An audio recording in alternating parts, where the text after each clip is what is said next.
Hi, welcome to this week's chapter 5 of Michael Neill's The Space Within. And as well as the posts that have gone out yesterday and will come out tomorrow, this short video is just to talk through another aspect of Michael's chapter here, which is the secret of effortless change. And it starts with this quote saying, "Change is natural and inevitable. It's something we resist, not something we have to make happen." And it was probably one of the biggest things when I first came across this work. It was probably one of the biggest shifts for me in seeing that all the effort that had gone into making change happen before wasn't necessary, which to the mind can be kind of annoying. It's like, God, I've put all this work into it and I've paid all this money and invested so much, and actually it's all a lot easier than we thought it was. So through this chapter, Michael uses a metaphor of a river with ice. So imagining an iced over river, and that we work really hard chipping away at the ice, and actually eventually the river, the movement of the river, the warmth of the water starts to melt the ice, starts to break it up, starts to wash it downstream, so that we return to being the natural flow of river that we are. And given that last week I mentioned about my own metaphor of the river, and again it feels really relevant this week, I thought, oh God, just just share the metaphor. So I'm going to do that just now, so that you can see how I talk about all my work really, but it totally fits with this chapter in terms of effortless change. So here's my river. So this is what I call the river of experience. And I'll just talk it through briefly, and then I'll bring it into the context of effortless change. So we start life looking at the content of life. How can I get the right people, the right job, the right amount of money, the right cars, the right houses? How can I get all that lined up in the right way so that I'll be happy? And many people try that, find that it's lacking, and then start to think, oh, it's my mindset that's the problem, it's my thinking that's the problem, it's my attitude that's the problem. And so they move to the level of thinking, well, if I can sort out my thoughts, then I'll have a much nicer experience of life. I represent that by the sandbank, because really the thinking is at that level is a collected library. It's it's like the hard drive of your computer. It's been programmed in over the years through your experiences and through people you've been with, and actually collectively, it's not actually really even just ours.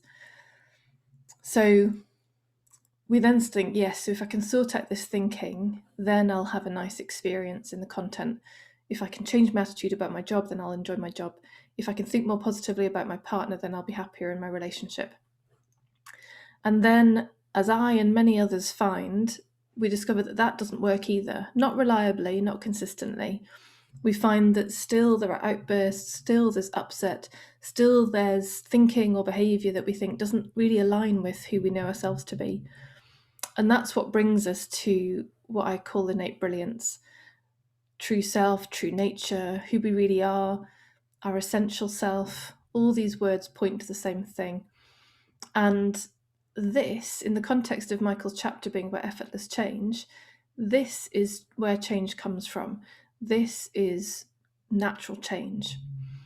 And when natural change happens, it just automatically flows downstream into the content, so that you naturally have a different experience. So if I take an example for me, where somebody actually commented this week, I can't remember why, we were talking about smoking, and I used to smoke a number of years ago, and the person I was talking to said, oh gosh, well, giving up smoking is really difficult. And I was just like, well, no, actually it wasn't. I did try a few times with weaning off and with stopping completely, and it didn't work. But then I remember a time when there was just a real clarity of, no, I'm just going to stop smoking. And it stopped. And that's really the difference between what I'd been doing before, which was trying to use tools or techniques or approaches, or trying to change my thinking about smoking. Neither of them worked. But the instant I had a fresh thought from the top of the river, which said, no, just stop, then smoking didn't happen ever again. And there was no need to wean off. There was no need for patches. There was no need for gum.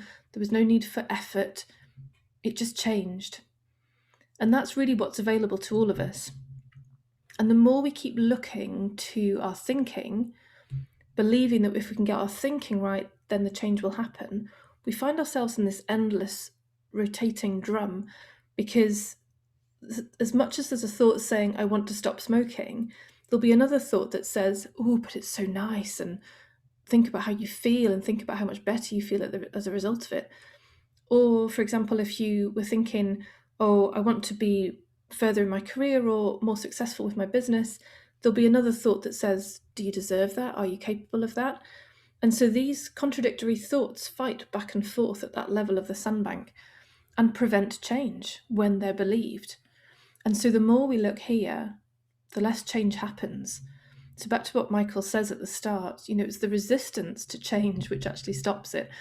This is the only place where resistance shows up. And so the more we recognize that change is natural and spontaneous, and that it's only this which limits our experience of change, it just stops making so much sense to pay attention to.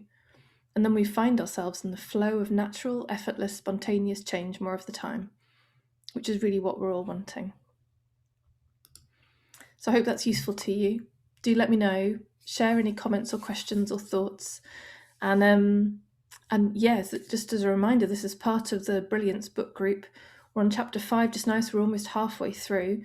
And so we've got a number of weeks still to come. You can keep following on social media, here on YouTube.